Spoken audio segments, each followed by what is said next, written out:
Hi everyone, we have big news coming out of the state of Georgia. Stacy Abrams has launched a campaign for the Georgia governor. We see it right here.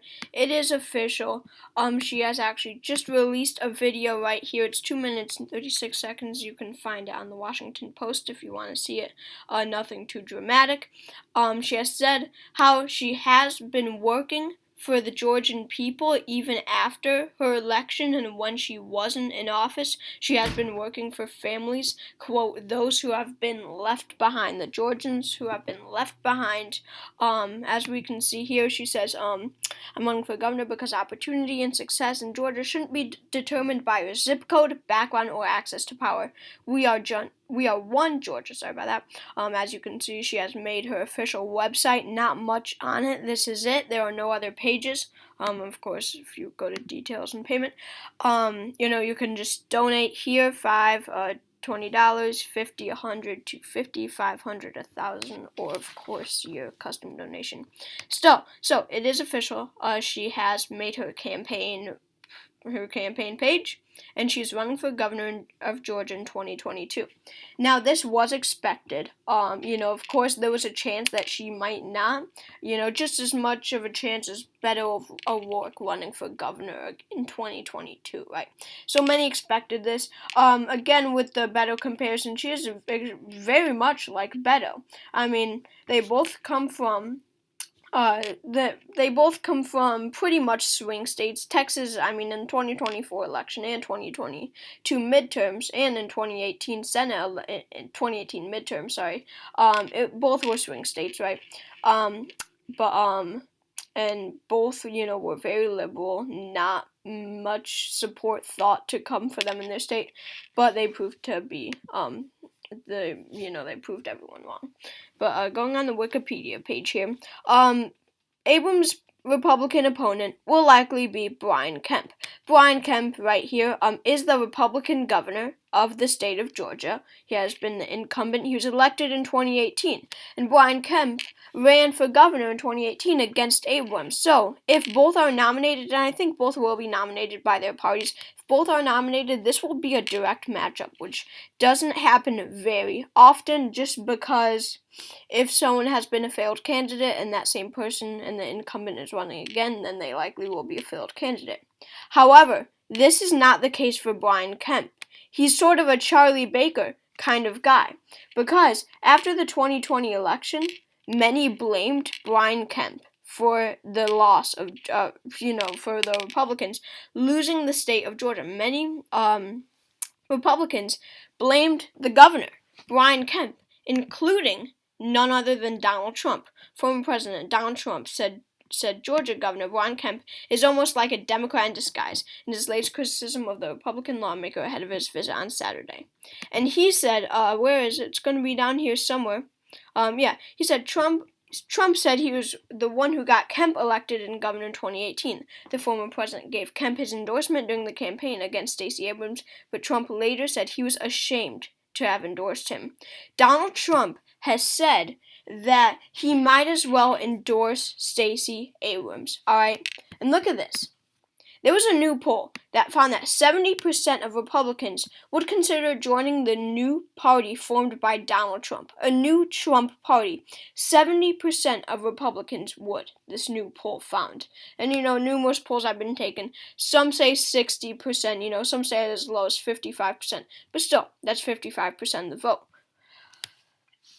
That number, of course, it's not going to be exact in the state of Georgia, right? It's, that doesn't mean exactly 70% of Republicans in Georgia would leave the Republican Party for the Trump Party. But there's no denying it. That is going to steer Trump Republicans away from Brian Kemp. They might have not even thought that. Georgian Republicans, they might have thought, or they might have not even given it any thought. They think, oh yeah, I'm supporting Kemp. He's a conservative Republican. I'm supporting him. But when Trump says that, their opinion is going to change very, very fast. They're going to be anti-Kemp now. They're going to hate on Kemp because Donald Trump said this. So, there are ultra-Trumpian Republicans in every single state. I know that for a fact. I live in a blue state, and people have Trump flags, up. people have Let's Go Brandon flags up, right? There are ultra-Trump supporters here, including the state of Georgia. And if Trump is saying that about Stacy Abrams' opponent, that he might as well vote for Stacy Abrams, that's going to hurt Brian Kemp so badly. Now, another issue will be for Brian Kemp will be population change. Georgia is a growing state and a growing Democratic state.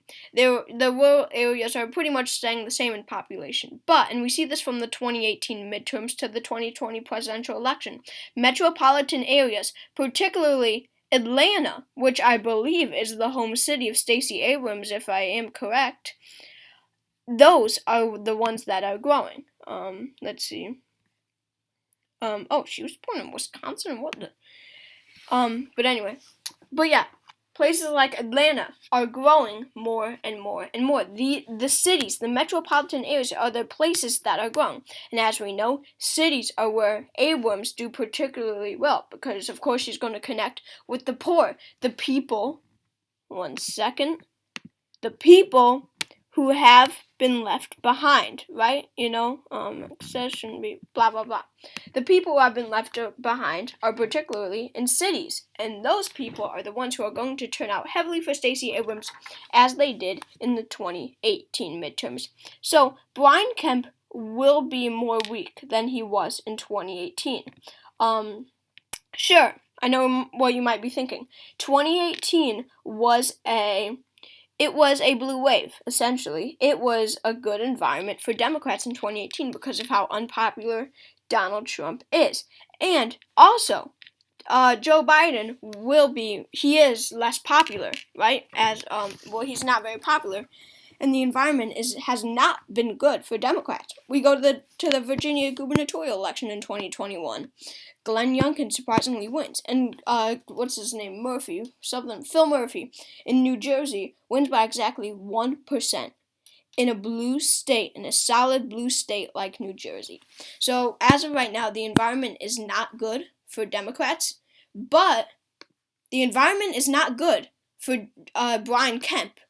With this Trump disaster, Trump is destroying this election for Brian Kemp, and Donald Trump has done this in the past. He is handing over the election to Stacy Abrams, and I will point out that there will be many Georgians who are mad that Georgia went to the Democrats in 2020. Well, Trump is blaming Brian Kemp, and every human being, almost every, I should say, likes to blame someone.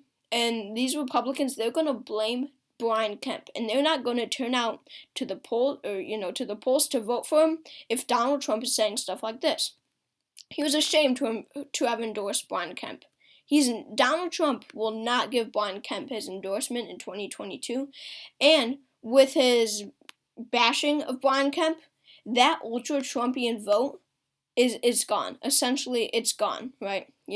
So Brian Kemp really will have this hard time connecting Republican votes, and you need that Republican vote in Georgia to win. And for Stacey Abrams, she needs that Democratic vote. She has that Democratic vote. She already has it. Some say Beto O'Rourke, comparing to Beto again. People say that he runs in every possible position. He ran for a U.S. representative, and then Senate, which he lost, and then president, and now governor, right? But Stacey Abrams, she's run, a few times for she was the Georgia House majority leader, right? Or minority leader, I think it might have been. And she won. Her only failed election was in 2018 when she ran for governor and lost. That's her only failed election. So she's not exactly like the Beto type where she's quote unquote running for any possible position she can get that's open. So she already has that Democratic vote. Brian Kemp does not. And this is a swing state. That means that you need your solid block of votes and more. Brian Kemp is not going to, I don't really see him really getting independents out to vote for him. People who didn't vote for him in 2018, I definitely don't see voting for him again. But with this Trumpian vote gone, he's not going to get the full Republican vote. And really, that's going to destroy his campaign. So what's my final prediction? I think that Stacy Abrams will win. I think by a lean margin, upwards of 2%. I really do think it would be close, just because the environment is not good for Democrats right now.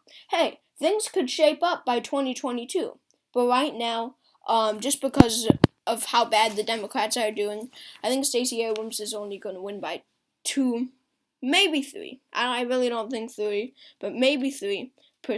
So that's my final prediction. Thanks for watching. Make sure to subscribe and definitely give me comments.